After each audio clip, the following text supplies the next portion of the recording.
हमारे पास एग्जांपल है, show that y raised power 5 minus a y raised power cube x minus a y square x plus a square x square is equals to 0।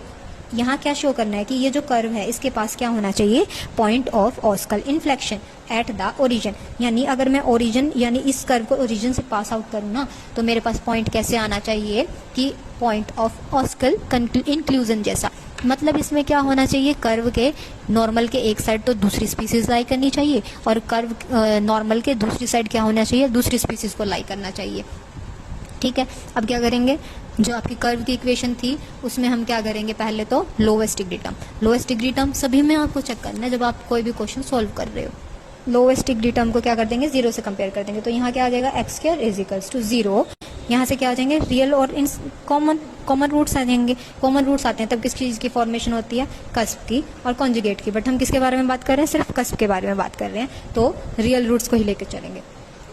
अब क्या करेंगे, equation को right कर दिया हमने क्वाड्रेटिक इक्वेशन की फॉर्म में। जो स्क्वायर था उसके साथ जो क्वांटिटी थी, सिंगल टर्म थी उसके साथ जो क्वांटिटी थी, और ये क्या बन जाएगी आपकी कांस्टेंट। हम क्या करेंगे, इस क्वाड्रेटिक इक्वेशन को सॉल्व करेंगे, क्वाड्रेटिक रूट फाइंड आउट करेंगे। यानी एक्स इसके इक्वल हो जाएगा आपका माइनस माइनस प्लस हो जाएगा a y cube plus a y square plus minus under root में आपका क्या आएगा, ये a y cube plus a y square whole square minus 4 into a, ये आ गया, और सी ये हो गया आपका under root divided by 2 into a square. तो आपका क्या आ जाएगा, x is equals to a y cube plus a y square plus minus, अब इसका क्या कर देंगे, स्क्वायर को ओपन कर देंगे। यहाँ क्या हो जाएगा, a square y 6 a square y 4 plus 2 a square y 5 minus a square y 5 divided by 2 a square. यहाँ क्या हो जाएगा, x is equals to same रहेगा, जो अंडर रूट से बाहर वाली टर्म है आपका, प्लस माइनस। अब यहाँ देखो ये क्या है, दोनों के जो हैं आपके वेरिएबल्स और जो कांस्टेंट टर्म है वो आपकी सेम है, तो हम इसको सॉल्व कर सकते हैं।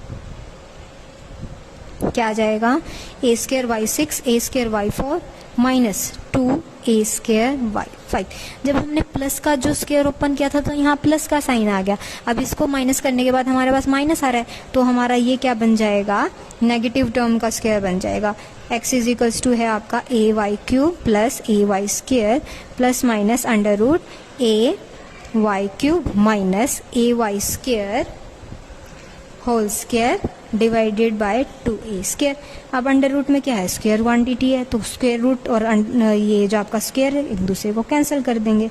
यहाँ क्या आ जाएगा आपका, a y cube a y square plus minus a y cube minus a y square divided by 2a square. एक बार क्या करेंगे, इस क्वांटिटी को प्लस साइन के साथ रखेंगे, एक बार माइनस साइन के साथ।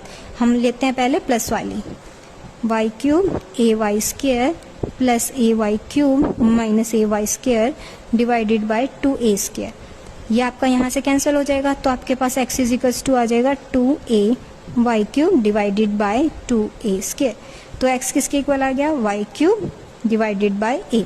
सिमिलरली दूसरे को सॉल्व कर लेंगे। दूसरा आपका क्या, a y cube plus a y square divided by 2a square. यहाँ से ये वाली कैंसिल हो जाएगी, यहाँ क्या बचेगा आपका 2a y square divided by 2a square. यहाँ क्या होगा आपका, x is equals to y square divided by a। यानी x की क्या क्या वैल्यू आ गई, y cube over a and y square over a।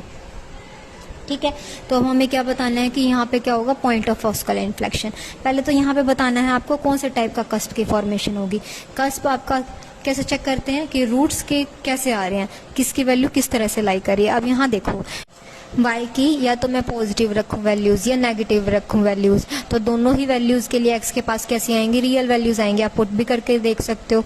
माना कि हमने y मान लिया आपका इज इक्वल्स टू 2 माना, ठीक है, तो y क्यूब करेंगे x का, y क्यूब बाय a, तो यहाँ क्या हो जाएगा 8 बाय a। ठीक है, और दूसरा हो जाएगा आपका 4/a। अगर मान लो मैं -2 पुट करती हूँ, यहाँ क्या हो जाएगा -8/a और यहाँ हो जाएगा 4/a। तो दोनों ही रियल वैल्यूज आ रही हैं, ठीक है। तो यानी y की चाहे मैं पॉजिटिव वैल्यू रखूँ चाहे मैं नेगेटिव वैल्यू रखूँ, x के लिए क्या वैल्यूज आ रही हैं, रियल वैल्यूज आ रही हैं। तब जब ऐसा होता है, जब हमारे पास x y की दोनों ही वैल्यूज के लिए x की कैसी वैल्यूज आ रही हैं, रियल वैल्यूज आ रही हैं, तो किस कस्प की फॉर्मेशन होगी, डबल कस्प की, ठीक है। अब हमें चेक करना है कि यहाँ पॉइंट ऑफ इन्फ्लेक्शन की फॉर्मेशन होगी या नहीं होगी, उसका कैसे पता चलेगा। अब यहाँ हमने क्या की थी, also for smaller values of y greater than 0 the two values of x are of same sign, ठीक है। जब मैं y की वैल्यू पॉजिटिव रखी, अभी आपको मैंने यहाँ सोल्व भी करके दिखाया, y की जब मैंने पॉजिटिव वैल्यू रखी तो दोनों रूट्स कैसे आए, सेम साइन के आए। जब अगर मैंने नेगेटिव रखी y की value, y is equals to -2 लिया, तो x की वैल्यूज क्या क्या आई, -8/a और 4/a, यानी इन दोनों का क्या आ रहा है, साइन डिफरेंट आ रहा है। यहाँ साइन सेम था, साइन सेम से डिफरेंट पे जा रहा है, तो इसका मतलब स्पीसीज में क्या आ रहा है, चेंज आ रहा है। स्पीसीज में चेंज आ रहा है यानी यहाँ पे हमें क्या मिलेगा, पॉइंट ऑफ इन्फ्लेक्शन, ठीक है।